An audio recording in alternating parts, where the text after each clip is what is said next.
بسم اللہ الرحمن الرحیم اعوذ باللہ من الشیطان الرجیم بسم اللہ الرحمن الرحیم۔ سب سے پہلے تمام مومنین کو میری طرف سے السلام علیکم و توفیق یا علی مدد۔ امید کرتا ہوں تمام مومنین خیریت سے ہوں گے۔ آج کا میرے ویڈیو بنانے کا مقصد ایک ناسبی مولوی ہے جس نے والدہ امام زمانہ سرکار بی بی نرجس خاتون کی توہین کی ہے، تو اسے جواب دینا مہم تھا، اس وجہ سے آج کی ویڈیو میں بنا رہا ہوں۔ تو سب سے پہلے چلتے ہیں کہ اس مولوی نے کہا کیا ہے، اس کے کلپ کو دیکھتے ہیں، پھر آگے بڑھتے ہیں۔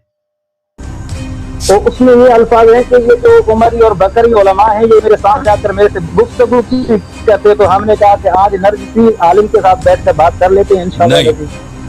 اس میں کوئی حرج نہیں۔ ایک دفعہ پھر بھی آپ نے امام زمانہ علیہ السلام کے والدہ کا نام لیا تو میں آپ سے گفتگو نہیں کروں۔ تم جو مرضی کہہ دو، تم جو مرضی کہہ دو، تم کہہ دینا بھاگ گیا، مجھے پرواہ نہیں ہے۔ دیکھو ادب دیکھو، اگر احترام تجھے آتا ہے تو آپ کے ساتھ بات کریں گے، اگر ادب نہیں۔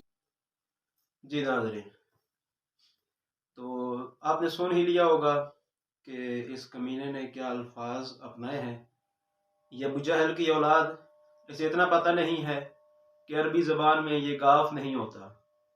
یہ جو کہہ رہا ہے یہ نرگسی مولوی، اسے اتنا بھی خبر نہیں ہے کہ عربی زبان میں گاف ہی نہیں ہوتا۔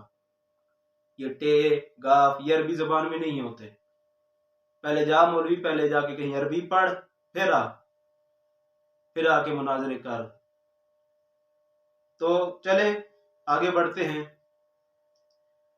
تو ہمارے ایک بھائی ہیں زرق نقوی صاحب، انہوں نے بہت سارے مناظرات اس موضوع پہ کیے ہیں، اور الحمدللہ عقیدہ ظہور مہدی کو بہت بار ان سنیوں کے سامنے انہوں نے ثابت بھی کیا ہے قرآن و حدیث کی روشنی میں۔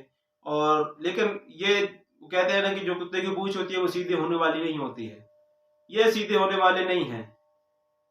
تو سب سے پہلے ان میں سے ایک کتاب دکھا کے آگے چلتے ہیں کہ عقیدہ ظہور مہدی پہ یہ ایک کتاب ہے، اس کا نام ہے عقیدہ ظہور مہدی۔ اس کے مصنف ہیں حضرت مولانا مفتی نظام الدین شہید۔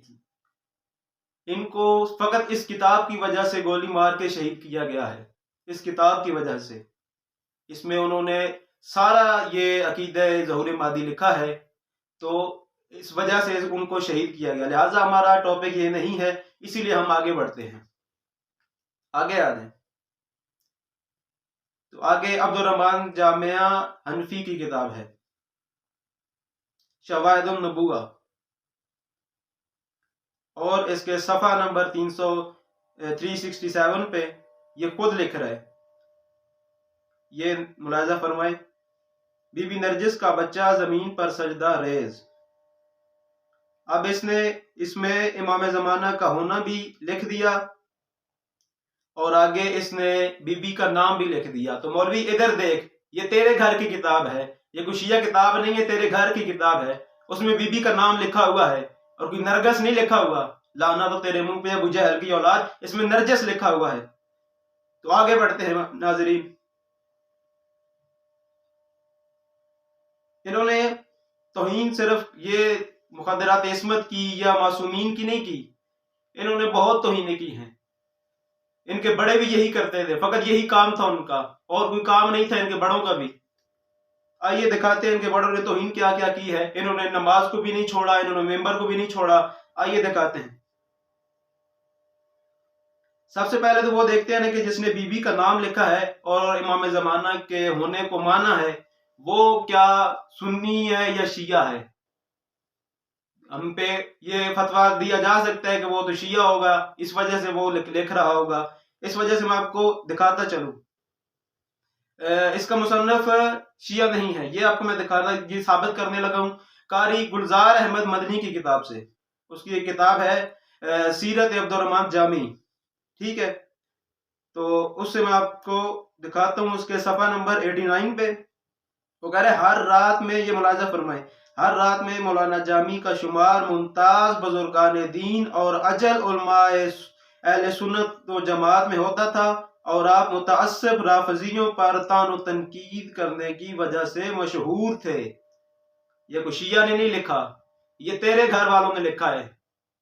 آگے آتے ہیں ابو جہل کی اولاد۔ تو آگے یہ جو لفظ ہے، پتہ نہیں ان کو اس بات پہ یہ غصہ کیوں آ جاتا ہے، یہ غصے میں کیوں آ جاتے ہیں ان کو عمری مولوی کہا جائے۔ یہ جو اللہ یاری صاحب نے جیسے عمری مولوی کہا ہے، ان کی کوئی اپنی یہ لغت نہیں ہے، انہوں نے اپنی اصطلاح میں نہیں کہا۔ آئیے میں آپ کو دکھاتا ہوں انہوں نے کیوں کہا ایسے عمری مولوی۔ یہ طارق جمیل کی کتاب ہے بیانات جمیل، اس کا صفحہ نمبر 83 ہے۔ آئیے ملاحظہ فرمائیے، یہ دیکھیں اس میں لکھا ہوا ہے، ایک زمانہ تھا تو عمری عمری کہلاتا تھا، پھر تجھے عمر کہنے لگے، پھر تو امیر المومنین بن گیا۔ اللہ سے ڈر کے رہا کر، تو حضرت عمر رضی اللہ، اس بات پہ حضرت عمر رضی اللہ تعالیٰ عنہ خاموشی سے سنتے رہے، خاموشی سے سنتے رہے۔ یہ طارق جمیل صاحب نے لکھا ہے۔ تو آگے چلتے ہیں۔ آگے بات رہی، انہوں نے صرف یہ توہین ہمارے مقدرات عصمت یا امام معصومین کی نہیں کی، یہ بہت توہینیں کر چکے ہیں۔ ان کے وڈیروں کا بھی یہی کام تھا، توہینیں کرنا۔ انہوں نے مسجد کی توہین کی، انہوں نے ممبر کی توہین کی، انہوں نے نماز کی توہین کی۔ آئیے میں آپ کو دکھاتا ہوں، ممبر کو بھی نہیں چھوڑا، انہوں نے نماز کو بھی نہیں چھوڑا۔ یہ جناب کتاب ہے، ملاحظہ فرمائیے، محمد امین صفدر اکاڑوی صاحب کی مجموع رسائل جلد اول ہے، اس کا صفحہ نمبر ہے 458۔ تو اس میں کیا لکھ رہے ہیں 458 پہ، یہ دیکھیے سب، کہ عمرو بن سلمہ جب نماز پڑھاتے تھے تو ان کے چوتڑ ننگے ہوتے تھے، سبحان اللہ۔ عورتوں کی نظر اور عورتوں کی نماز میں نظر امام صاحب کے چوتڑ پر پڑتی تھی، واہ واہ واہ واہ، نظر بھی وہیں پہ پڑتی تھی، سبحان اللہ۔ انہوں نے نماز کے بعد کہا کہ امام صاحب کے چوتڑ تو ہم سے چھپا لو، سبحان اللہ۔ یہ ہے، اور یہ دیکھیں، یہ اور یہ نماز کی توہین۔ اب جاتے ہیں انہوں نے ممبر کی توہین کیا کی ہے۔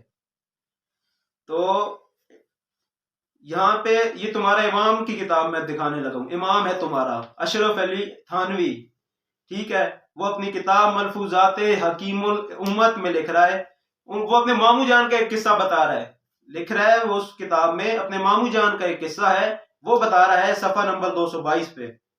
اچھا، تو وہ کیا کہتا ہے؟ کہتا ہے ساتھ پوچھا کہ، یہ ملاحظہ فرمائیں، ساتھ پوچھا کہ حضرت وہ طریقہ خاص کیا ہے؟